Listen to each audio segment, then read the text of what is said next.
डराना धमकाना पुड़ैया हाट वाइट चीज हम लोग शुरू से देखता है, लेकिन सही में पूछो तुम बाघ रो खो लोड़ी चले तो सियाले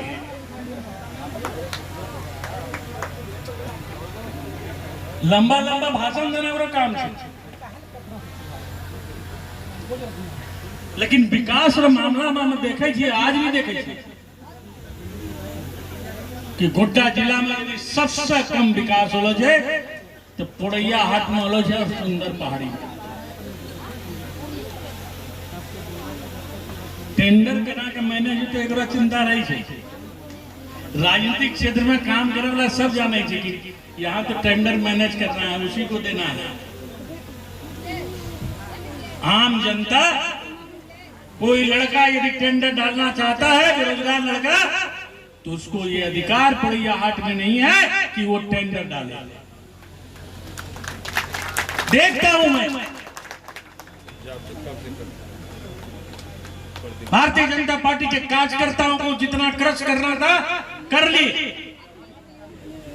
लेकिन आज के बाद आज सिमोन मरांडी जी की ज्वाइनिंग हुई, यहाँ राघवेंद्र जी की ज्वाइनिंग हुई, भारतीय जनता पार्टी और ज्यादा जोर से आप सबके बीच में लगातार काम करने का हमें मौका मिलेगा। और आप ही वो शख्स है, आप ही वो भारतीय जनता पार्टी की ताकत बनेंगे जो पुड़ैया हाट विधानसभा में भारतीय जनता पार्टी पुनः स्थापित होगी। और उस दिन हमारे लिए सबसे खुशी का दिन होगा, उस दिन हमारे लिए सबसे खुशी का दिन होगा कि भारतीय जनता पार्टी पुड़ैया हाट विधानसभा को अपने नाम कर लिया। और आप लेंगे, निश्चित रूप से आप लेंगे कि उनका जो खोल है कब किधर जाकर, अंग्रेजी में कहावत है रोलिंग स्टोन, बदलते रहना, लड़कते रहना। फिर वो हमारा बाबू लग जाए 500 टका चंदा था, अब फिर वो हमरा लगावे और तो बाबू रिक्शा ले लियो तो 5000 टका आरो चंदा था, तो चंदा आदत का शुरू से कैसा समेटना है बाखूबी जाने छे, लेकिन आम जनता गरीब का कैसा देना है चीज रोकरा कोई मोह माया नहीं है, पीछे तेरो मोह माया नहीं है। आप सबसे आगे छे कि बहुत ज्यादा समय हो गए, ज्यादा नहीं बोलता हुआ कि भारतीय जनता पार्टी के प्रति जो आपने निष्ठा दिखाई छे, जो विश्वास दिखाई छे, आप सबका हम नमन करते हुआ बहुत बहुत हम अपना इस इलाके से मेरी हमेशा जो है जो यादाश्त है वो खराब ही जुड़ी रही। इस इलाके में त्रिवेणी नहर के लिए मेरे ऊपर चैन छीनने का और 500 रुपया चोरी करने का आरोप लगा, मारपीट हुआ, लेकिन खुशी इस बात की है कि त्रिवेणी नहर बन रहा है। यहाँ अर्जुन राय जी बैठे हुए हैं, लगातार इसके लिए प्रयास करते रहते थे। दूसरा, मुझे हमेशा लगता था कि डाड़े बड़ा गांव है, सिंहेश्वर बाबा जिनके आशीर्वाद से हम लोग आगे बढ़ते हैं, जिनका आशीर्वाद मिलता है, लेकिन डाड़े के लोगों को यदि शिवनगर जाना है और शिवनगर के लोगों को डाड़े जाना है तो एक पुल नहीं थे। जब ये पुल मैंने दिया उसके लिए भी लड़ाई हुई। आज आप समझिए कि अध्यक्ष जी, ये डाड़े शिवनगर पुल होने से इस डाड़े गांव की दूरी गोड्डा जाने में कम से कम 14 किलोमीटर कम हो, 14 किलोमीटर लोगों को घूम के जाना पड़ता था। आज भी पुड़ैया हाट से डाड़े का यदि रोड बन रहा है, तलझारी का रोड बन रहा है, तो सब इसकी यादाश्त ऐसी है जिसमें कि बिना लड़ाई के कोई काम नहीं। और मुझे समझ में नहीं आता था कि लड़ाई किस बात की। कोई मार रहा है आपको, कोई पीट रहा है आपको, कोई धक्का दे रहा है आपको, कोई आपके ऊपर चेन छीनने का केस कर रहा है, कोई 500 रुपया चोरी करने का केस कर रहा है। अब बात समझ में आता है कि ये क्षेत्र जितना अविकसित रहे, जितना यहाँ का विकास नहीं होगा, उतने ही लोग वोट देते रहेंगे माननीय विधायक। और अशोक जी, मैं आपको भरोसा दिलाता हूं कि 14 साल में इतिहास बदलता है। 14 साल राम को भी तपस्या करनी पड़ी रावण को हराने के लिए। ये 14वां साल 2024 है। 2000 में भी यहाँ की पब्लिक ने भारतीय जनता पार्टी को वोट दिया था और 2005 में भी यहाँ की पब्लिक ने भारतीय जनता पार्टी को वोट दिया था। तो 2010 तक आपका विधायक यहाँ रहा, चाहे वो किसी भी पार्टी में चला गया। 2024 में 14 साल पूरा होना है। तो पोड़ैया हाट में रावण का अंत निश्चित है, ये मैं आपको दावे देता हूं।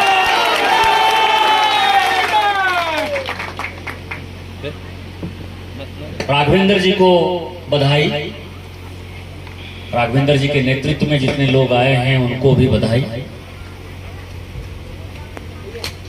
और मैं आपको बताऊं कि जब राघवेंद्र जी ने चुनाव लड़ने का फैसला किया, तो प्रभात खबर में यहाँ के जो ब्यूरो चीफ है उनको मैंने फोन किया, नीरव जी शायद यही कहेंगे।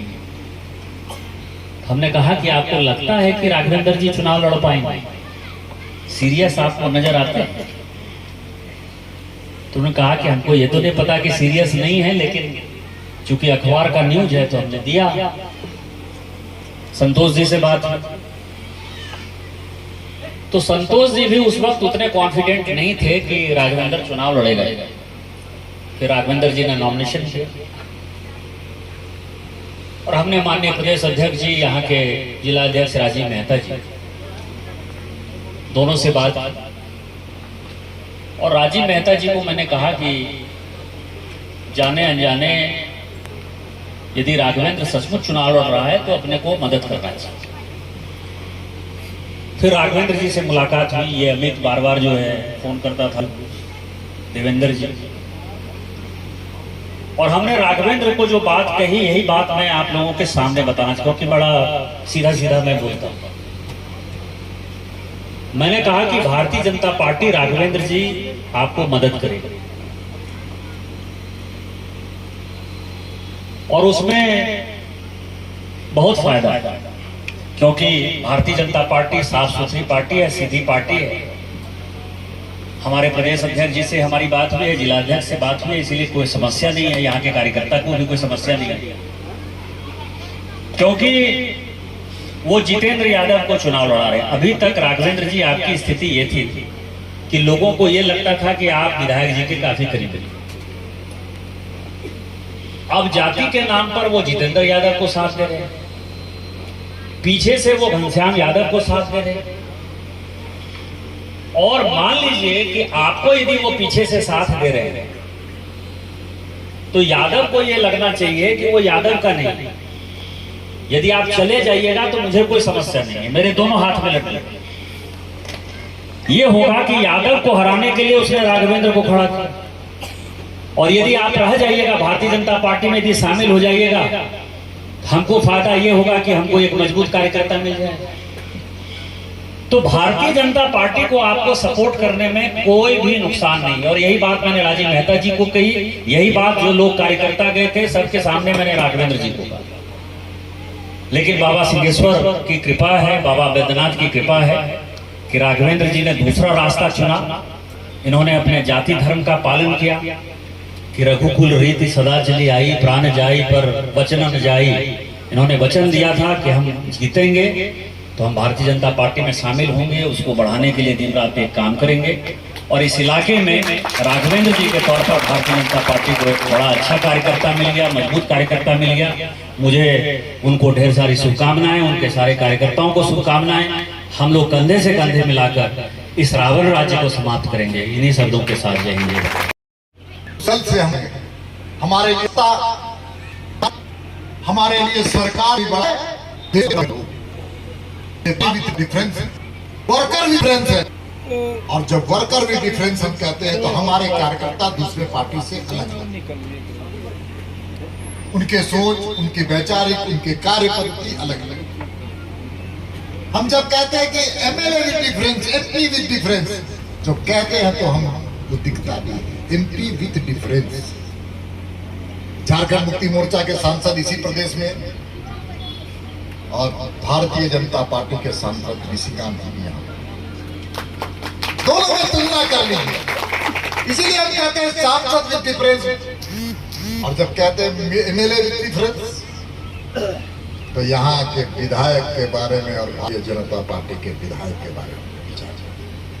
ये कैसा जनप्रतिनिधि, मुंगेरी लाल के हसीन सपने हर चुनाव में दिखाने का काम है, और हर बार जनता को धोखा दे करके अपनी संपत्ति को जरूर बढ़ाने का काम करता है, लेकिन जनता निर्धन हो और विधायक अमीर हो, यही इनका उद्देश्य है, यही यहाँ के विधायक का उद्देश्य है। इसलिए काट की हाड़ी बार बार नहीं चढ़ती। आज मैं उत्साह देख रहा था, और जब उत्साह मैं देख रहा हूं तो मुझे विश्वास है कि आने वाला समय पोड़िया हाट में भारतीय जनता पार्टी का कमल खिलेगा और भारतीय जनता पार्टी की सरकार बनेगी।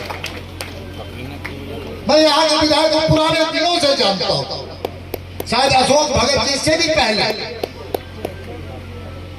विद्यार्थी जीवन से मैं जानता हूँ, और मैं उनको बहुत नजदीक से पहचानने का भी मैं जानता हूँ। मैं जानता हूं कि किस प्रकार से वो, उनका उद्देश्य और सिर्फ उद्देश्य क्या है कि किस प्रकार से आर्थिक दोहन करके अपने जीवन स्तर को ऊंचा किया जाए, किस प्रकार से टेंडर को मैनेज किया जाए, और किस प्रकार से लोगों को सता करके अपने जीवन स्तर को ऊंचा किया जाए। उनके दृष्टि में कोई गरीब नहीं, गरीब को ठीक करने का उनके मन में इरादा है। इसलिए आज मैं नरेंद्र मोदी जी के कार्यक्रम के लिए भी न्योता देने के लिए आया।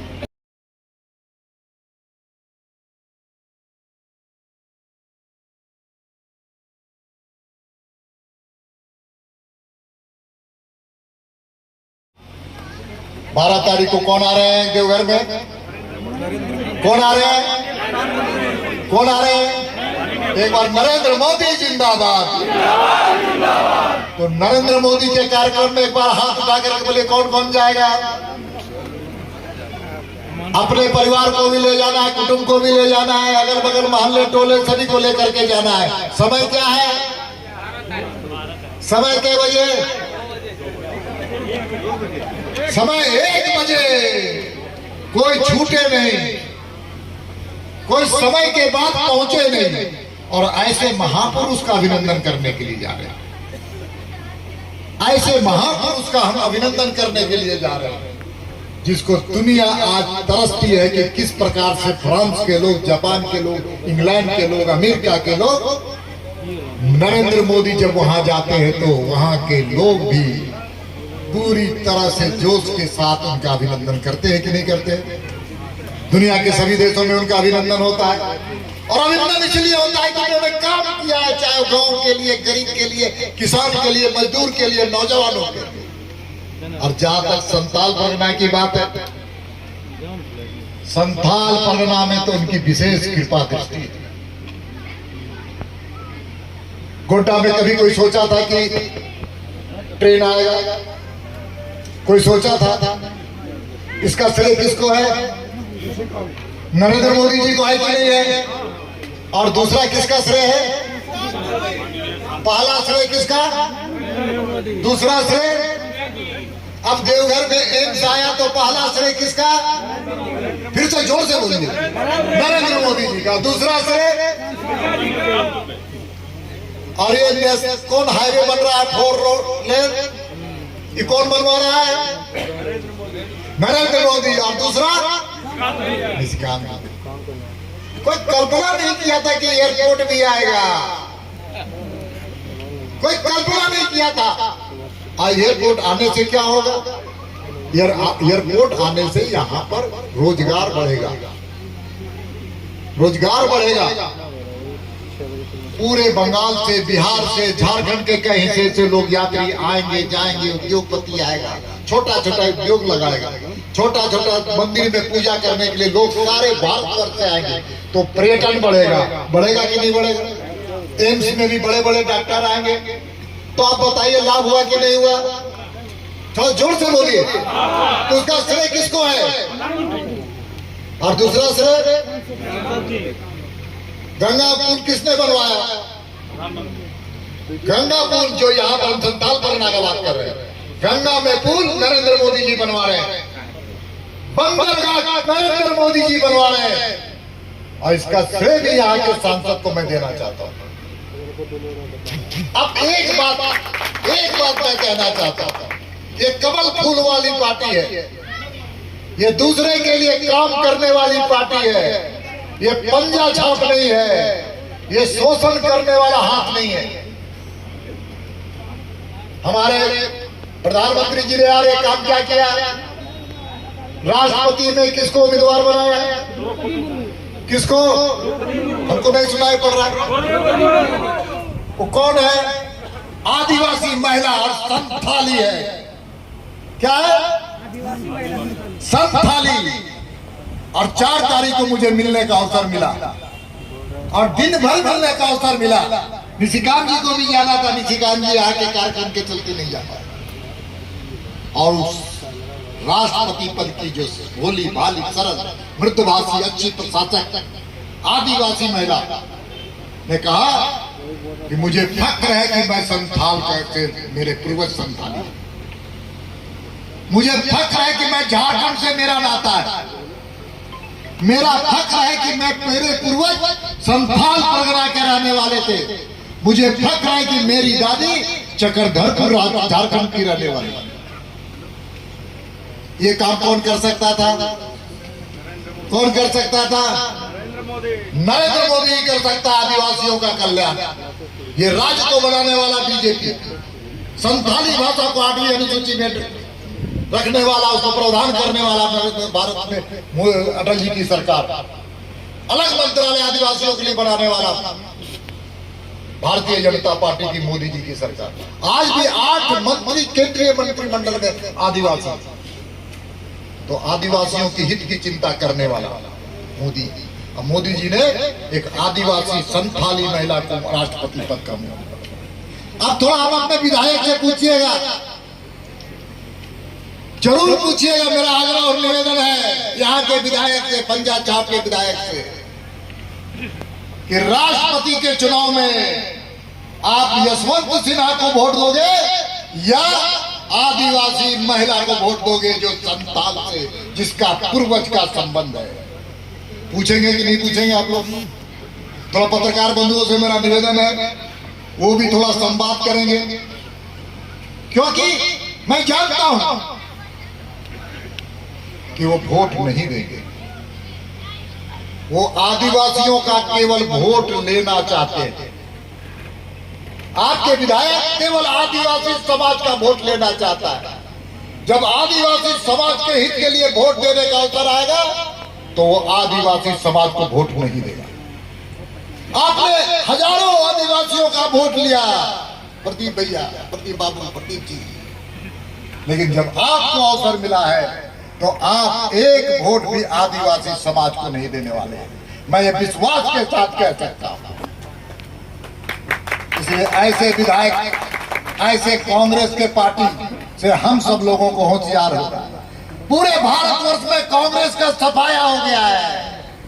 झारखंड में भी जो कुछ बचा खुचाएगा चुनाव में सफाया हो रहा है, और पूर्णिया हाट में तो मुझे विश्वास है आज के उत्साह को देख करके कि कांग्रेस यहाँ से सफाचट हो जाएगी और यहाँ के विधायक का जमानत जब्त हो जाएगा, क्योंकि कांग्रेस अब डूबती मैया का नाम गया मियां। जो कांग्रेस में गया उसकी राजनीति गई। इसलिए मेरा आग्रह और निवेदन है कि आप सब लोगों को फिर से मेरी ओर से आभार, और आप सब लोग लंबे समय से आए, हम लोगों की बातों को सुने। ऐसे सभी तमाम नौजवानों को जो आज भारतीय जनता पार्टी में शामिल हुए हैं, विचार पर हमारे परिवार में शामिल हुए हैं, और हमारे आपको विश्वास दिलाने के लिए भी मैं खड़ा हूँ। जो भी आज इस पार्टी में ज्वाइन किया है, इस परिवार में शामिल हुआ है, हमारे भारतीय जनता पार्टी के परिवार का हृदय बहुत विशाल है। हर सुख और दुख में भारतीय जनता पार्टी आपके साथ खड़ा नजर आएगी, आपके साथ खड़ा नजर आएगी। इन्हीं शब्दों के साथ मैं अपनी वाणी को विराम देता हूँ। जय झारखंड।